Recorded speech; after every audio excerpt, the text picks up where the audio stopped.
All right, so what is next? Well, today we got DBS Stock Trade just to see if we can try to see what all these new cars are going for right now because there are a lot. And as you can see right here, the Brawley Ultimate Agent of Destruction is still currently all sold out. Everyone's either holding on them or buying them out as we speak, which is really good for the game right now. Just because it's kind of one of the most valuable SCRs out there, other than Victory Strike. So that's pretty good right there. But yeah, we're just trying to increase our trade binders, trying to get some of this new product, all this, and then try to see what we could trade it for like old stuff or going forward, just to kind of see what you guys actually need. So we're gonna look for the SCRs and then all the SPRs, just to see what they're initially going for. Some cards have dropped a little bit, some cards have maintained the same, and sometimes are maintained the same price, and some cards are going for insanely high value. But going forward. We're gonna look at the SER Arcane Absorption Majin Buu, which at first I believe was $70 for that pre-buy, that pre-order. Now it's $119.99, so basically 120 right now. Looks like it's. Let's double check to see all the prices. So it's only going to be one seller at this moment. They got 3 copies of it. So the card, I believe this card most likely will go down just a little bit. Probably going to hit that $60 price range, to be honest, just because it's not seeing that much of play, and people are still trying to figure out what best combination of decks leaders can be used for this deck.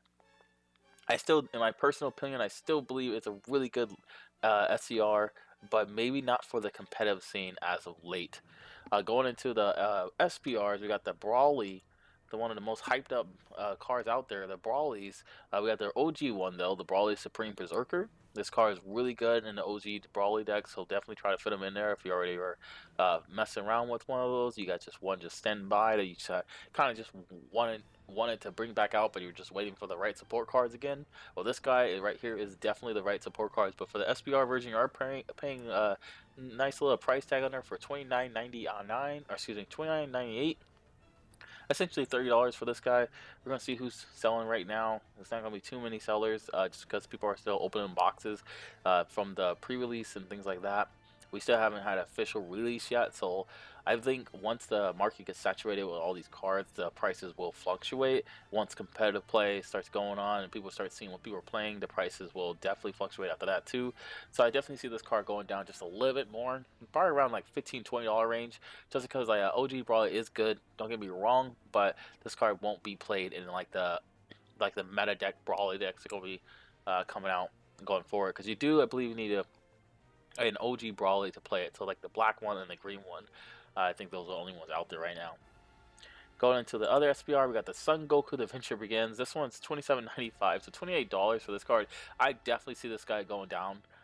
He's really good right now, don't get me wrong. I really like playing with him. I play with him in my Bonds of Friendship Sun Goku deck. A lot of people are playing with them in like Mass Saiyan and things like that.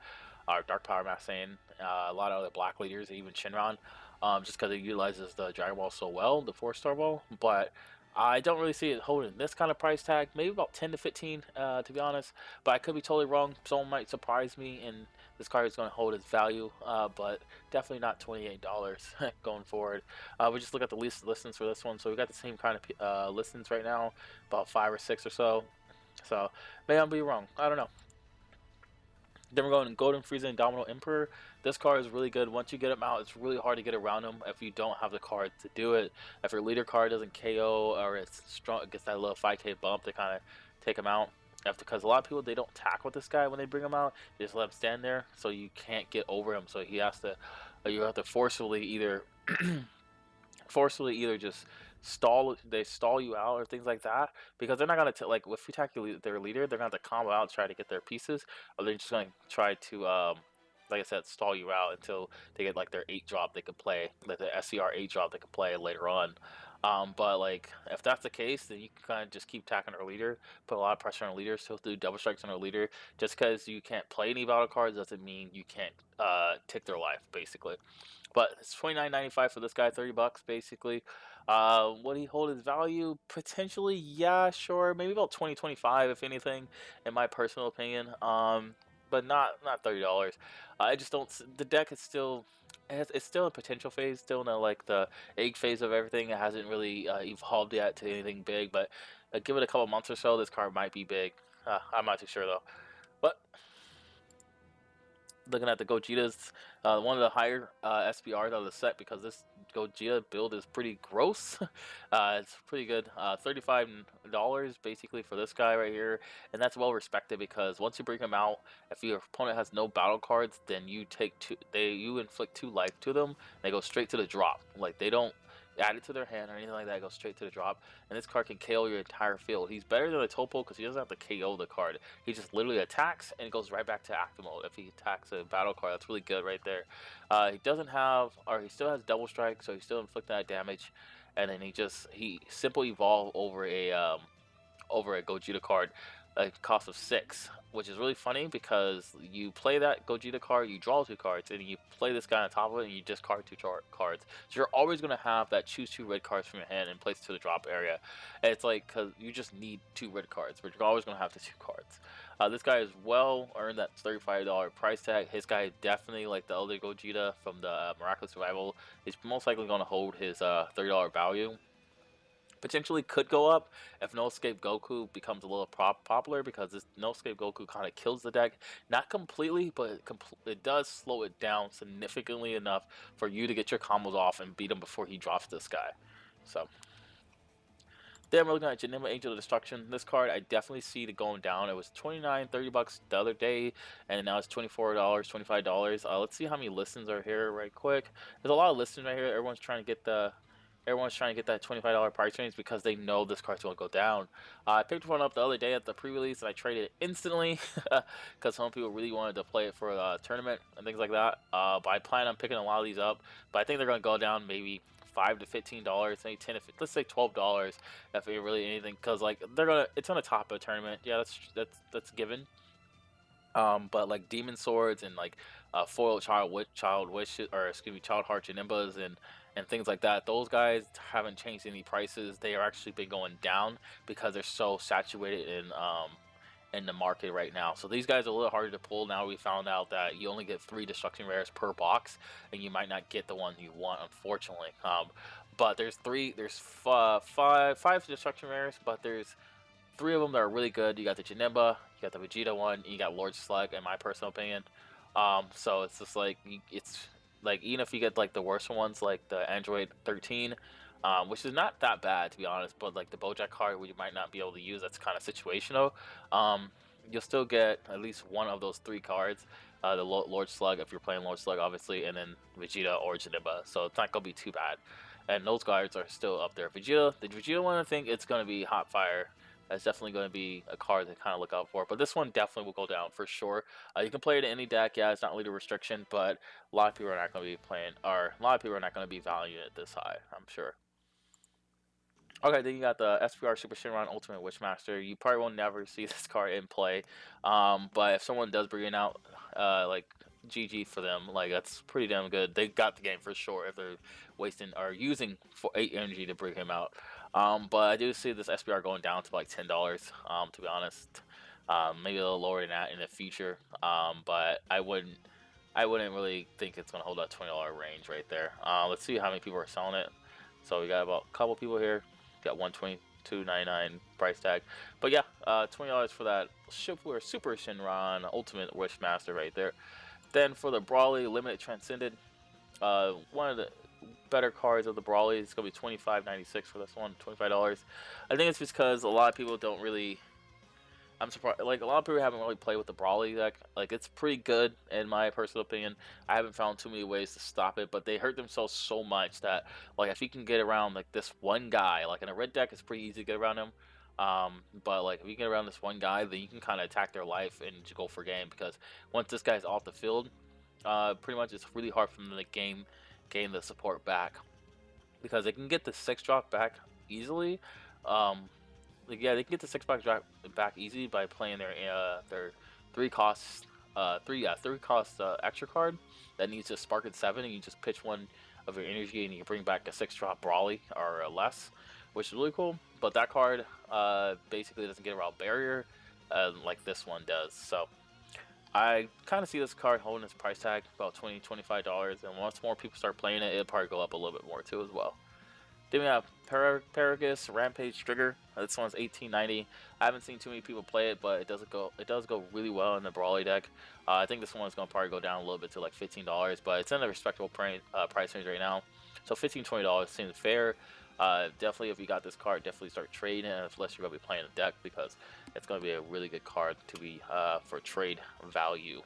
But we only have 3 price listings so far for that card, so I might be wrong. It might go down a little bit further. Finishing blows Sun Gohan most likely would go down to like $5 to $8 if anything. Unfortunately, it's a really good card in my opinion, and for that deck, but it's completely situational. You definitely need you need so much. It's restricted so much. You need so many. It's so many conditions met. You got to play this card. You have to have 4. Your opponent has to have 4 more energy, and then 4 more energy. So you got to play on turn 4, and then there has to be a Son Goku Guardian Angel underneath this card. Then you can choose all your opponent's energy and switch them to rest mode. So it's not even like all their cards, it's just their energy cards. So if they have 4 more and they're all active, then like you switch them to rest mode, that's kind of cool. But like if it locked it down to rest mode, like you can't switch it back to active mode, like for a Zeno or anything, Zeno button or anything like that, that would probably be a little bit better. Or if it locked it down for the next turn, that'd be even better than that. But it doesn't really do that. But instead, this card gains dual attack, so it'll be a dual attack, double strike, and they're all tapped out. So, but you won't be doing much because I'm not too sure how to get this out. I haven't played the deck yet, but if you're hard casting for 5 energy, then you don't have any energy to work with because you're running yellow. You need 3 yellow for this one, so there's no way to untap those energies. So this one definitely would go down a little bit more price tag, but 30k double strike dual attack is pretty good though. Then we got Bojack the Plunderer. This one's probably at the right price range as of late. It's probably going to go down a little bit, fluctuate if people actually start playing Bojack, but I doubt people will. Maybe not in competitive play, which actually the only thing that kind of boosts up cards these days. This card is not a bad card. It's just no one's really looking at the Bojack deck right now. So $8.99 seems pretty fair for this card. Then for just some honorable mentions, we have Sake Demon Rocket Out for that near mint parallel foil for $2.83. It's not too bad for this guy, even though Janemba, like I said before, Janemba is topping a lot of deck or tournaments, but yet the cards aren't increasing in value or anything like that because they're so saturated already at this point. Like everyone can get a Demon Sword foil, everyone can get a Sake Demon Rocket Out, Child's Heart Wish, Janemba, things like that. They can just get them pretty easily at this point. So it's no sense of urgency to kind of like pay top dollar for these cards. Then I was trying to look for a wings, but wings, there's no parallel wings at this moment right now. So this is a good card to look out for. If you do get a foil, I'm pretty sure this is going to be top dollar for this one, just because it's so needed and so essential for the Lord Select deck. And then we did find one Zwin. We got one seller for the Zwin. It's going to be $10 for this guy for foil, which is really good because I really appreciate the Lord Slug deck. So I'm happy that this card is getting some love at the moment, even though it probably will go down a little bit further. But it definitely helps the Lord Slug deck being a free blocker and all. Got some Mercenary Towels here and Transcendent Strike. So none of those guys.